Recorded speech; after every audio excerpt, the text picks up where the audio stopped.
Well, good morning and welcome to ELEVENSES. I'm Kevin Williams of Survival Skills Rider Training, and this is my twice weekly webcast. It's show number 371. It's Sunday the 1st of October, and I'm in Oxford today, and it's a slightly overcast morning here at the moment. There's signs that the sun might break through.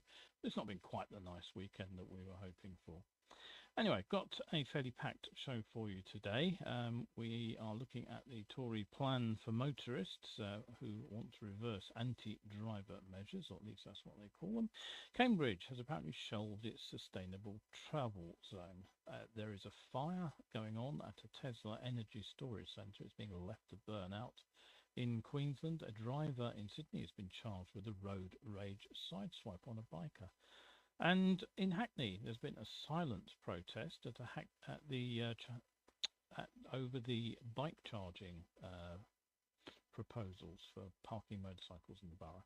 We'll have a quick look at an all-terrain electric monocycle, and question that puzzles me is why have BMW made their new GS 1300 look like an Honda NC750X? And an inexpensive CFMoto 450SS is headed to the USA. We'll have a quick look at that before we'll look at today's in-depth item, and this is all coming back to the sort of road safety thing that I've been looking at really ever since the spring. And this time it's a statement from a policeman to a council meeting, and I'll ask if official disinformation is actually painting a misleading picture of motorcycle safety. So that's it for today. That's today's show. Do remember, if you've got a question, anything you want to ask, any comments, do drop me a line. I'm always happy to answer questions from people viewing. Now, I do hope the microphone level is high enough this morning. I've had a bit of trouble with my portable microphone actually setting it up. I hope I've got it at a level where people can hear me. Right, anyway, on with the show. Now, first things to say is to talk about the news that, well, as I say, I try to steer clear generally of politics on this show.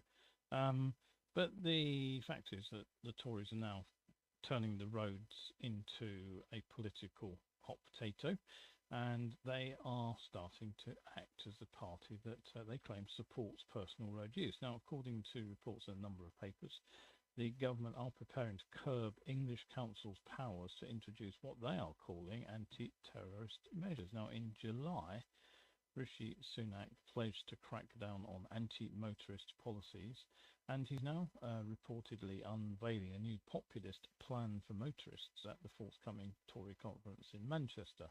Now, in an interview, he said he wants to stop harebrained road calming and traffic schemes. The plan, if it goes ahead, will limit the powers of local authorities to impose new 20-mile-per-hour zones. It will restrict the numbers of hours a day that cars are banned from bus lanes, and it will scale back low-traffic neighbourhoods. Now, The Guardian has reported that the plan will partly reverse the powers of local authorities to impose fines from traffic infractions, such as stopping in yellow box junctions, which isn't such a bad thing in my opinion, but hey-ho. Transport people at the Department of Transport, they have said that the new measures are speculation, but obviously the Tories held on to Boris Johnson's old seat of Uxbridge and South Ruislip in the by-election campaign, which was dominated by the rail over London's ultra-low emission zone expansion. Now, posting previous commitments by the Conservatives to low traffic neighbourhoods, the Shadow Transport Secretary, who is Louise Haigh, she's asked whose harebrained ideas were these in the first place, which is a reasonable question. But anyway, leaving aside the policies of vote winning, I'll be honest, I do see blanket urban 20 limit, like Wales, as a far simpler system to operate than the current hodgepodge of 20 limits in some boroughs and not others, on some roads and not others, where it actually changes in the middle of the road as you cross a borough boundary. That's just bonkers. Now, the thing to say is that the blanket 20 urban proposal would not stop specific roads from having a higher 30 limit. But unlike the low traffic neighbourhoods, 20 limit doesn't stop anyone driving or riding anywhere they want to. And the other thing is that if the lower speed limit is the default, and you default to what you think the speed limit might be rather than what it actually is, you can't really complain. You get nicked in a 20. Unlike the current situation, of course, where the signs are all over the place, and I often have to check the GPS to see what the speed limit is, just as long as the GPS has been updated, of course. Now, on the similar topic, I've also just heard that Cambridge City Council have completely scrapped their own congestion charge plans. That happened back in early September. It slipped through my newsfeed. Now, the plan originally involved charging riders and drivers to enter what was being described as the Cambridge Sustainable Travel Zone, and the cash raised would have funded improvements to public transport and cycling infrastructure. But now the council leader, Mike Davey, he's apparently told the BBC last month the plans were not going to go ahead after the Labour group on the council decided to withdraw their support, and the Lib Dem councillors had also previously voiced concerns in regard to the plan. And tellingly, the plan failed to win mass support in the city, with 58% of respondents rejecting it in a consultation. Now, over in Queensland, a Tesla large-scale energy storage site is being left to burn after one of the batteries caught fire. This is the Baldercombe battery project, which is owned and operated by GenX Power. Now, it seems emergency services were called about 7:45 on Tuesday evening, and the fire has been contained, but crews were advised by Tesla to allow the fire to burn out.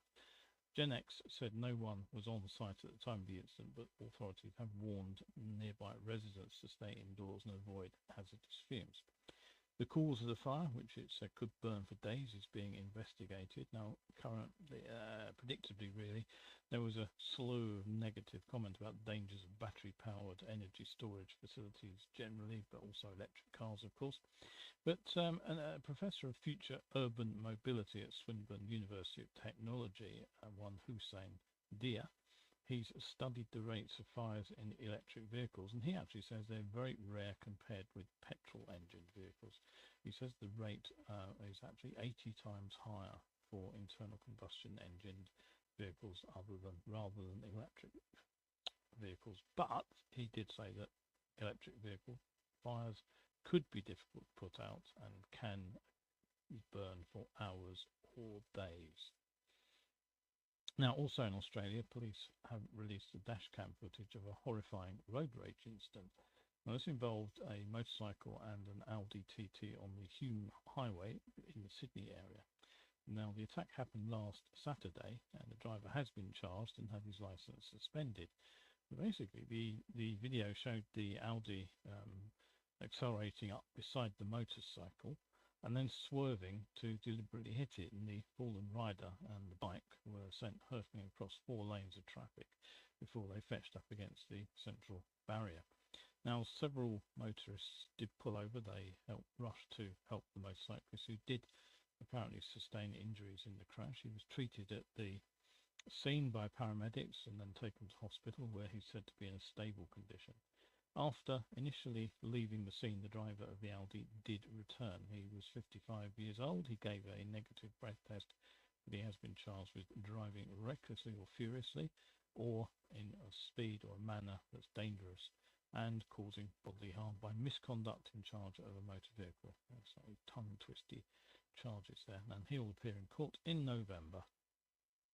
Now, back here in London, if Hackney Council thought that their protests over the new parking charges were going away after they refused to table questions asked about their policies by local bikers, something they're perfectly entitled to do, events proved they were very wrong indeed. Now, it seems Hackney have closed the consultation on the scheme, which will require motorcyclists to have a valid parking permit, and then it will charge them the same fees as other vehicles. But the protest group Save London Motorcycling are continuing to organise protest action. So this was their Hackney silent protest. They were up in the gallery above the meeting itself, in the meeting room. And as the scheme was being debated in the council session, they apparently played the Morrissey song, "The More You Ignore Me, the Closer I Get," at high volume, whilst themselves standing there with their mouths taped closed. So what else are they up to? Well, they're also engaged in a park like car protest. Now, what they're doing here is they're encouraging bikers to park lengthways in bays rather than at right angles, and to take up the same space as a car on the grounds that as they're paying for that space, they might as well use it. Hackney apparently responded by asking riders to park at 90 degrees to the curb and at one end of the bay, but as the SLM group point out, it's not an enforceable policy. Now, a representative from Hackney told BBC Radio that the charges would mostly be affecting those riding in Hackney for leisure. And frankly, that's one of the most dubious claims yet by the council. I don't think many riders actually ride into Hackney for leisure purposes, but anyway, those that do will presumably be bringing value to the borough anyway, because they're likely to be there to eat or drink or see a show. But it's pretty damned obvious that most people coming into the parking bays from outside the borough will be probably going there to work or study. The council also claimed that the charges bring Hackney into line with other boroughs, but SLM say that the parking charges that Hackney are about to introduce would actually cost more than the cost of parking a motorcycle in every other borough in London simultaneously. The council also claimed they've been working with motorcycle-related businesses across the borough to ensure their charges will have minimal impact, but the protest group also say that not a single motorcycle-related business they had talked to had had any contact from the council. I know that the local training school there, who operate in Hackney and who have a shop in the borough, the owner of that says that he's not heard from the council and he has tried to talk to them. The council says they're reviewing feedback and comments received during the consultation about these changes, and the report will be prepared detailing any objections, I think there's certainly plenty, and giving recommendations as to whether these should be upheld or not. Right, okay, don't forget, set a reminder for the show. I'll be back in the office on Wednesday, and so if you do miss a show, the place to go is over to my YouTube channel, Survival Skills UK. Don't forget that all important UK on the end, or you won't find my channel. Right, so what else we got for you today? Let's have a look at a slightly oddball means of transport. There are numerous ways of getting around on wheels, and this is probably one of the least obvious. It's a monocycle. It comes from a company called Inmotion Adventure. Now, the motor itself there is rated for 9,000 watts of peak power. It's said to be able to climb an incline of 50 degrees. And I'm not sure how you accelerate it or brake it. I have a feeling you may have to lean forwards and backwards against the there are leg restraints on the thing that you kind of fit your feet into. And that wasn't explained in the article about how you ride it, and it wasn't obvious from the video either. But I suspect that's probably how you do it. I suspect slowing down, going downhill on something like that could be a little bit tricky. In case you want to tackle these mountains, of course, in the dead of night, the bike does come with adjustable angle headlights. Although the only reason I can see for automotive grade tail lights is for the inevitable moment when somebody decides that it's the perfect vehicle for riding on the road. Now there are no other details, no price, no delivery dates, but the news that Inmotion are taking pre-orders soon. Right, okay, so moving on then to more conventional motorcycles. What news do we have for you on those? Well, the first thing to say is it's looking increasingly likely that the Kawasaki hybrid electric motorcycle will be seen at the shows this autumn. If you recall, the hybrid electric, which uses what's thought to be the 400cc Ninja engine, has a small electric motor battery attached to it. It was seen in public at the 2022 Suzuka 8-hour race in Japan in 2022, along with its cousin, the ZE1 electric motorcycle. Now, the bikes were seen again at the Milan Motorcycle Show last November, and it was suggested at the time the electric bike would appear in 2023. That has indeed happened. It is now in the Kawasaki catalogue, and the HEV would be appearing in 2024. Now, the latest news is that the hybrid has actually been seen on the road in Italy. Now, I always find these convenient leaks suspicious, but the story this time is that the bike was supposedly engaged in a photo shoot on public roads in Turin when it just happened to be spotted by a news crew who just happened to be parked nearby and who just happened to be able to take photographs and a video, and who then broke the story in an Instagram reel run by the Turin Chronicle. So the bike appears to have a Ninja sticker partly covering the HEV logo on the side, but as I say, I think there's probably the leak is deliberate, because if they didn't want the bike identified, I think they would have disguised it rather better. Now, the Milan show for this year is just over a month away, so I wouldn't at all be surprised to see a production model, or at least a pre-production model, on the show there with a view for a launch next year.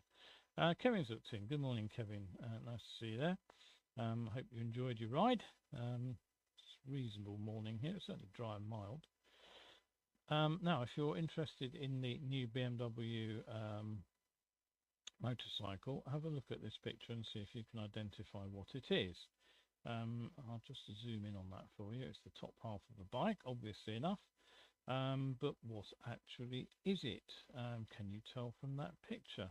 I looked at it and did a kind of double take before I figured out it was actually the BMW twin. It was the 1300. And if you look very closely at the, whoops, that's gone the wrong way. Try to get that to zoom in. I want it to zoom in. All right, I can't get it to zoom in for some reason at the moment. If you look closely, you can see the BMW trademark boxer engine there at the bottom of the picture. So, okay, what's going on then? Well, it's arrived. It is the 1300 GS. It's after weeks of drip feeding information to the press, the bike has appeared, and it is the replacement for the 1250. So everybody's very excited. It's got a new 1300cc engine. It produces 143.5, which we need that 0.5 horsepower. So it makes it the most powerful boxer twin ever. 12 kilograms has been shaved off the weight, which is good.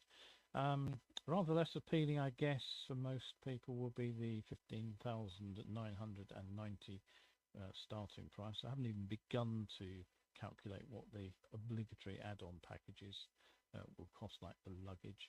I know bikes have been rising in price, but still seems like a lot of cash to me. Anyway, one of the big advantages of spending money on a BMW is that everybody knows that you're riding a BMW, and the GS has always been particularly easy to spot when you see it approaching, but I can't get my head round the generic looks of the bike. It's bland, and as I say, it looks exactly like the NC750X, which is this bike here. Let's just flip back again so that you can have a look at the two bikes. I think, you know, I think they're almost identical, bar the boxer engine versus the twin. So anything makes it look different? Well, actually, it's got a rather nasty looking X-shaped headlight, which frankly looks like the sort of thing that we'd find on a Chinese bike rather than a BMW. So the boxer engine, well, it's painted black, and that makes it rather harder to see. But for rather less than 1/3 of the price of the BMW, you could hop on a plane to the US and pick up a brand new middleweight sports bike. This is the CFMoto 450 SS. Now, it's a machine I haven't previously featured. I think it's rather pretty, actually. Now, CFMoto, they make most of the small CC engines for KTM, and in 2020 they actually started building the bigger KTM 799 LC8C motor. So there's a fair chance that you might have ridden a bike with a CFMoto engine in it without actually realizing that. But this motor is all new. It's said to have been designed in-house. It features a counterbalanced 270-degree crank, as used by Yamaha, to give that sort of V-twin feel. The motor is Bosch fuel injected. It's double overhead cam, and it's 4-valve.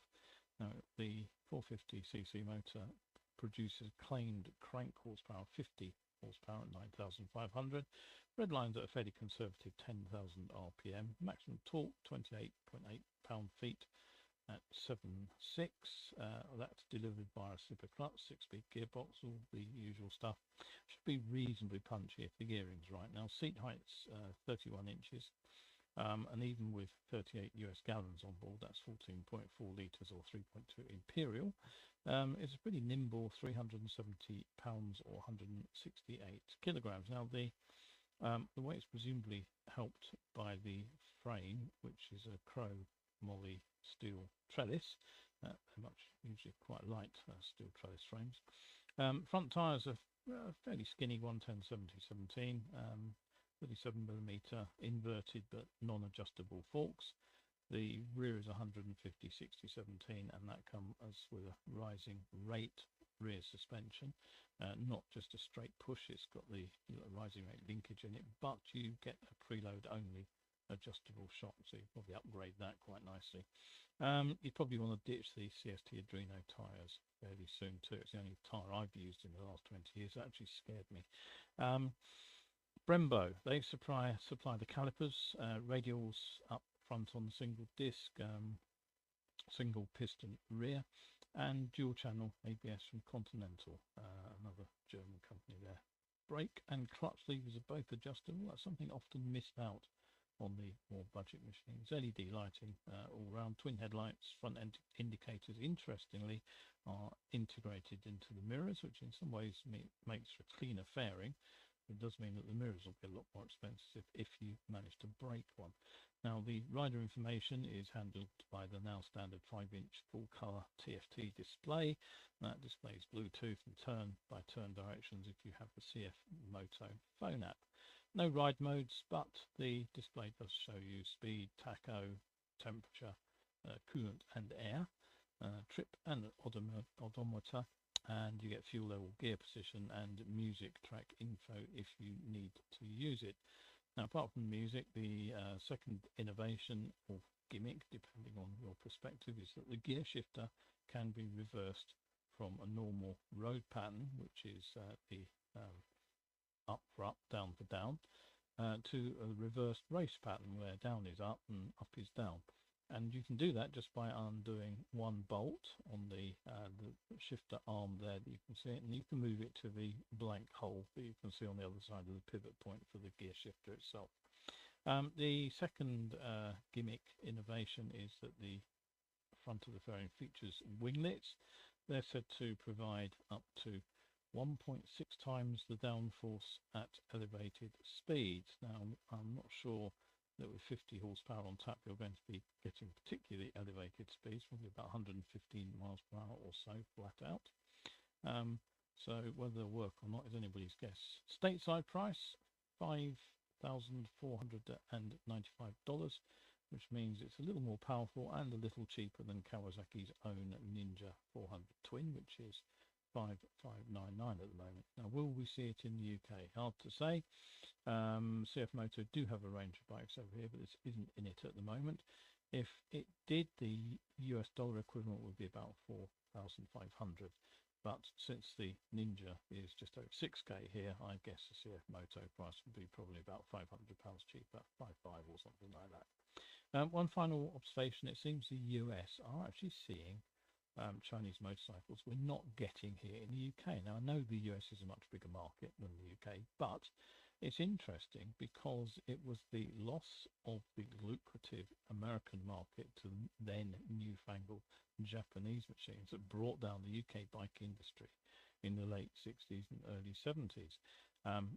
So what will the impact be of Chinese motorcycles? Will they move in and start to dominate the market in the same way the Japanese did 50, 60 years ago? Good question. Don't know the answer to that one. And are all the other manufacturers watching out for that and ready to respond?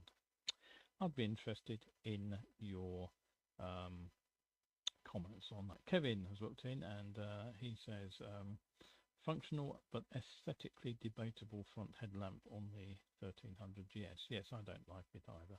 As I said, it's a nasty cross-shaped thing. Don't like that at all.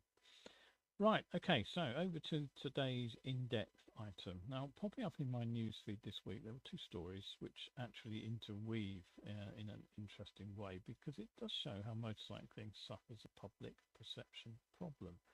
Now, I've been talking about this in context of road safety interventions, but in this case, the slightly alarming thing was a perfectly factual statement from the police to a council meeting, where the officer said that most motorcycle fatalities that occur on North Wales roads are down to biker driving errors. Now, that's no big surprise, but the fact is it's not the full picture. This is why it's absolutely crucial that the police don't just provide the factual information, that they provide it in a balanced and impartial way to let other people make the correct decisions. Now, this presentation, it was a Sergeant Liam Ho, and he was from the newly formed Roads Crime Unit, and he was talking to the North Wales Police and Crime Panel, and he said overall road safety had improved, which is good. He also said that the statistics showed the number of road traffic collisions had dropped when compared to the previous year, also good. Of interest to us, the 57 motorcycle road traffic collisions represented a reduction of 9.5% from the previous year. Sergeant Ho put the lower numbers down to Operation Darwin, which he said is a road safety campaign which not only talks to motorcyclists but also is designed to make drivers more aware of the risks faced by motorcyclists. So good again, no problem with that. But here's the problem. If we're interested in identifying how a specific intervention has brought about charges, we can't legitimately compare events simply from one year to the next and attempt to draw meaningful conclusions. We need to see whether there are long-term trends involved and whether these changes are going to be significant over time. If we get a drop and it stays at the lower level for a number of years in the future, that's fine. But all too often what we see is a drop and then 1 year when it's dropped and then 1 year when it reverts back to where it has been before. That's known as reversion to the mean. So we need that longer baseline. Now, I had this very conversation 20 odd years ago with Thames Valley policeman. He was discussing the impact his own motorcycle safety campaign had by looking at data from 2 successive years, and he claimed that the reduction in the casualties was in fact down to his intervention that he had designed. And I pointed out that the weather in the second year when the intervention was running was actually awful, and I provided him with data that showed that the mileage that motorcyclists had travelled in the UK, I didn't have Oxford's Thames Valley figures specifically, but certainly across the UK, mileages were way down. It was 25% or something drop in mileage, which almost exactly matched his reduction in from his scheme. And indeed, the following year, when the weather improved, the crash totals bounced back again. So it was unlikely that the scheme had anything to do with it. So it's realistically a decade or more that we need this historical data to be able to discern trends. Now, he also said there had been a small increase in motorcycle deaths, and the numbers that he gave was it was up 1 from 6 to 7, but for some reason this was also reported as a 16.7% increase. Now 16.7% increase in fatality sounds horrible, but it's deeply misleading when you realize it's just 1, and this is the problem with dealing with very small numbers. Percentages start to become very misleading.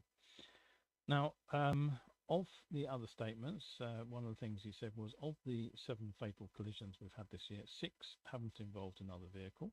So they basically are self-inflicted motorcycle crashes. And the other one, he said, it's not thought that's going to lead to a prosecution or any blame for the other drivers. So it's rider error, and that's nothing we didn't already know. But then out came the usual 1% of traffic, X% of motorcycle fatalities, or X% of overall fatalities, I should say. The reason we focus on motorcyclists, he said, is despite they represent 1% of road traffic in North Wales, they are proportionate to 37% of the fatalities, so they are disproportionately effective when it comes to those fatals and seriously injured. Now we hear this over and over, and it is the basis for road safety campaign after road safety campaign by the police and various other organisations. But what does it really mean? Well, there's little evidence that motorcyclists are actually more crash prone than drivers. It's the results of falling off that's the problem. But that's not the intuitive understanding that we get from statements like that. When we have 1% of road users and 30 or 40% of casualties, when that kind of statement is used, it always sounds like it's the bikers throwing themselves into the scenery or under buses at every turn. And once you begin to believe that, the question from Conwy councillor Louise Emery won't surprise you. She asked why bike fatalities occurred, and she asked, what causes that? Is it reckless driving from the motorcyclists? Is it reckless driving from the person that hits them? Is it alcohol? Is it drugs? What's causing these motorcyclists who are doing this for pleasure to keep getting killed on our roads? Now, at this point, I'll digress slightly. You may well have seen the video circulating all over the social media of the Fireball horror crash in which the rider lost a toe. Now, the video has been doing the rounds. I've lost count how many times I've seen it in the last few days. But without getting involved in who was in the right, who was in the wrong in that particular instance, the problem with videos like that is that they fuel the average road user's belief that motorcycle crashes are the result of irresponsible riders doing daft things and smashing into cars or running off the road. On the other hand, the average rider's response is it's a blind Volvo driver who kills bikers. So perhaps it's not entirely surprisingly that Councillor Emery wanted to know if it was reckless riding or substance abuse killing riders. So what was Sergeant Ho's response? Did he answer the question? He said, quote, "It's usually rider error. We do look at mechanical aspects as well, and whether there are any physical aspects to the road, etc., or if there are any environmental factors that may have been a cause of the collision. The 6 we've had this year, unfortunately, have been rider error." Now, whether he realised it or not, that wasn't an answer to the question. He actually managed to sidestep that question completely.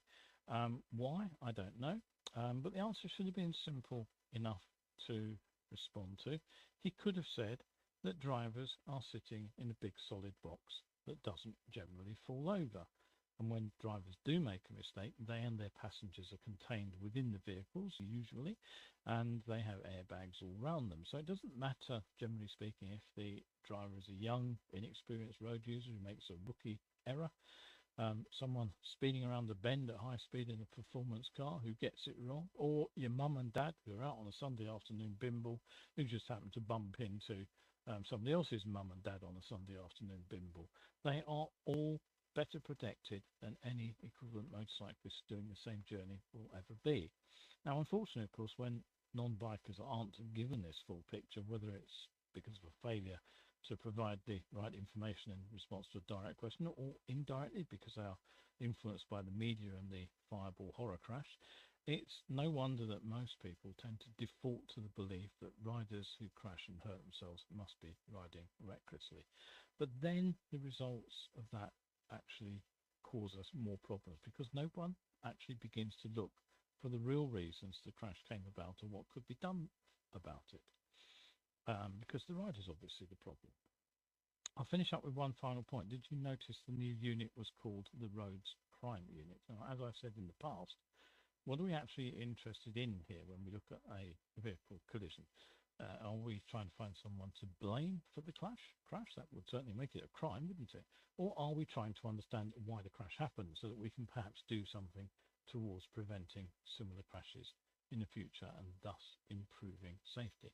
I don't, sadly, see those two goals as entirely compatible. Right, well, that is it for today's show. So I'm just going to leave you with a first of all, a reminder that you can support me over on my Ko-fi page. Go over there, take a look. It's likely to be the biggest source of information on better biking. You're going to find it anywhere on the internet. There are free articles, there are downloadable copies of paperbacks and everything in between. And whilst I can't actually draw a picture of your cat as the graphic here suggests, I certainly can provide you with personalized help for any riding issue you might have. And before I just round off, I just want to make sure that I thank the riders who have supported me over the last few days. Here it is, there's names are here somewhere. Here we are. So there we go, there are today's, that's the wrong one. Damn it. All right, okay, I'll just read them out. Who was in my list? I have to go back to the beginning of the show here. It was Cheskeitel, Hallam, Helen, Margaret, Ian, Brian and Nigel. Thank you all indeed for supporting me via my Ko-fi site. And if you're not already a member, why not pop over there, take a look, see what you can find and enjoy the content over there. I'll just finish off with one more comment. Kevin says he saw a marked bike rider perform a somewhat bold and perhaps questionable overtake. Pedestals are fine, but even the high and mighty can fall off them. Absolutely, we can all make errors of judgment, as he says. Right, so that is it for today. Thank you very much indeed for looking in. Back in the office on Wednesday, so hopefully I will see you once again there. So thanks indeed for watching ELEVENSES. I'm Kevin Williams of Survival Skills Rider Training, and this has been my twice weekly webcast today. If you are out there later on today, do make sure that you stay shiny side up.